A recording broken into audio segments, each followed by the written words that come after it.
kasama ang kanilang mga kwento. Ako ang inyong kapitan, Vivian Reyes Yupanco, kasama nyo sa isa na namang exciting episode ng The Vivian Yupanco Podcast. Ngayong araw, may special tayong handog para sa inyo. Kasama po natin ngayon ang ating SK Kagawad Aaron Sugitan. Hi SK Aaron! Hello po Kapitana, hello po sa ating lahat. Maaari mo ba ipakilala ang iyong sarili? Ayan, isang magandang gabi sa ating lahat, no? Ako po si Aaron Sugitan mula sa Palmera 1, anak po ni Elizabeth and Altair Sugitan, no? Kapatid ni Reverend Father David Sugitan mula sa Diocese of Sandhurst sa Australia, no? Ako po ay nagtatapos ng Bachelor of Secondary Education, major in Social Studies sa University of Santo Tomas, kung saan tayo po ay leader estudyante rin, miyembro ng Student Council, at nagseserbisyo rin po tayo sa ating barangay.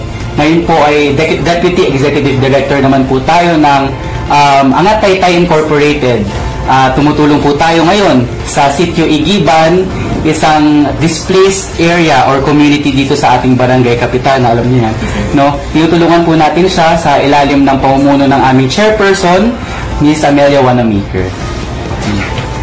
Bakit mo naman naisipan na tumakbo sa pagiging SK Kagawad? Siguro para sa akin, Kapitana, no, nag-start yan noong community pantry. Taon noong 2021, unang-una kung nakapagserbisyo sa aking kapwa kababayan sa Palmera 1. Nagtayo po tayo ng community pantry noong 2021 at doon natin nakita yung hirap na mabuhay, lalo-lalo na yung mga walang-wala. Yung mga nasa baba, yung mga maralita at walang kayang mamuhay sa pang-araw-araw na kakayahan.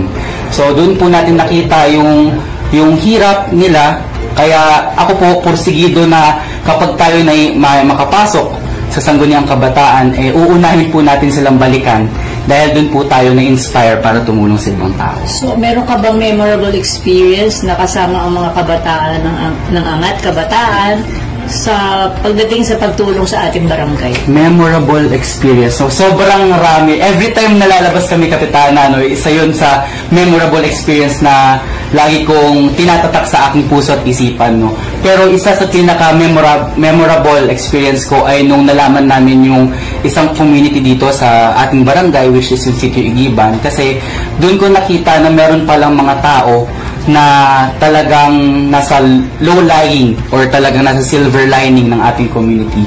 And doon, mas lalo tayong na-inspire. Yung kumbaga, na-ignite talaga yung leadership natin sa puso natin na tumulong para sa kanilang mga kabataan, lalong-lalo na yung kabataan ng Sitio Igiban. Kapag sinabing SK Kagawad Aaron, anong gusto mong matanda ng mga tao? Siguro, doon pa lang sa, Kapitana, para sa akin yung madaling lapitan, Kapitana. Kasi kapag madali kang lapitan, at ease yung kabataan sa'yo. Alam nila na madali kang lapitan, madali kang kausapin, madali kang mahingan ng tulong. Doon pa lang para mapapakita natin na we are with them and we are for them. Kung papalarin ka naman, anong programa ang gusto mong tutukan sa iyong committee? Ayan. So, sa Angat Kabataan po ay naghanda kami ng 8-point agenda kung saan lahat po ng ating kagawad, SK Kagawad, na pinamumunuan ng aming SK Chairman John Jeric Francisco, ay nakuha ko po ang Committee ng Edukasyon dahil tayo po ay magiging future guro sa kapagpapalarin sa 2025, no. Unang-una po natin tututukan dyan ay yung education sector.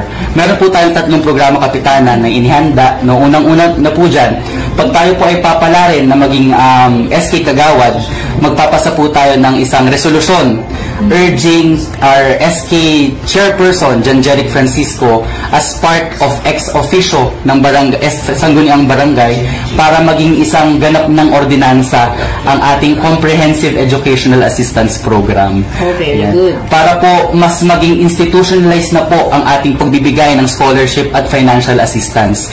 At hindi na po tayo magbabase sa grado kapag ang kabataan po ay porsigido, matyaga, at merong tunay na talagang pangarap sa buhay, ibibigyan po natin siya ng pagkakataon na makapag-aral at makapag-aral sa iba't ibang institusyon. Yun. So, ngayon, pagaanin naman natin ang atmosphere, ha? Magpa-fast talk muna tayo. Libreng Wi-Fi o libreng computer workshop? Libreng computer workshop. Cleanup drive o feeding program? Cleanup drive. Sports tournaments o fundraising? Pwede natin siyang gawin. Yung sports tournament, lagyan natin ng fundraising, Kapitana. Scholarship program o job fair? Scholarship program po. Magpahinga o maglibot sa barangay? Maglibot sa barangay. Addressing mental health o challenges of promoting physical fitness? Addressing mental health, Kapitana po. Environmental advocacy or youth skills training? Youth skills training. Leadership seminars o peer counseling program? Medyo mahirap to, Kapitana. Pero sa akin, leadership seminar. Kailangan ma-ignite natin sa kabataan yung way of leadership nila para sa susunod na panahon, malay mo future, sila naman yung nasa pwesto namin. Technology upgrade o community library? Community library. Tree planting o feeding stray animals? Tree planting sa kasalukuyang panahon. Youth volunteerism o entrepreneurship workshops? Youth volunteerism. Sports equipment donation or school supplies drive? School supplies drive po. Online youth forum or community town halls meetings? Community town hall meetings. Barangay level talent show or youth-led workshops? Youth-led workshops. Social media announcements or in-person notices? Mas effective yung social media pero mas magandang kapag in-person, Kapitana. Mas napapakita. Direkta mo nakakausap yung tao. Morning meetings or evening meetings? Evening gatherings po. Para sa akin. Team brainstorming or individual initiative? Team brainstorming. Regular progress reports or occasional detailed updates? Regular progress reports. Mentorship programs for youth or peer-peer interactions? Peer-to-peer interactions. Peer-to-peer interactions. Celebrating individual achievements or team successes? Team successes. Talagang exciting ang mga games ngayon. Salamat sa pag-join sa atin ngayong araw at sa pag-share ng inyong mga kaibang journey at mga plano. Ang inyong dedikasyon para sa komunidad at sa kabataan ay talagang kamangha-mangha. Meron pa mo kayong mensahe para sa ating mga kabataan? Para sa akin po, isa lang siguro, sama-sama tayo sa pag-angat ng Kabataang San Isidro. Sa pangunguna ng Angat Kabataan San Isidro, hindi po namin kayo bibiguin. Tutuloy po natin ang serbisyong very good, no? Sa pangunguna ng aming SK Chairperson, SK Chairperson John Jeric Francisco. At sa akin, feeling ko, kapag ako'y makapasok bilang SK Kagawad, no, Kapitana, talagang gagawin natin ng paraan mapukpok, maibalik sa komunidad ang siksik, liglig at umaapaw na serbisyong edukasyon para sa Kabataang San Isidro. At yun nga mga katropa, isa na namang masaya at kapupulutan ng aral ngayong episode. Sana'y na-enjoy nyo ang pagkilala sa mga aspiring SK Kagawad at sa kanilang dedikasyon sa paglikha ng positibong pagbabago. Mananatili lang para sa mga mas nakaka-inspire na kwento at usapan.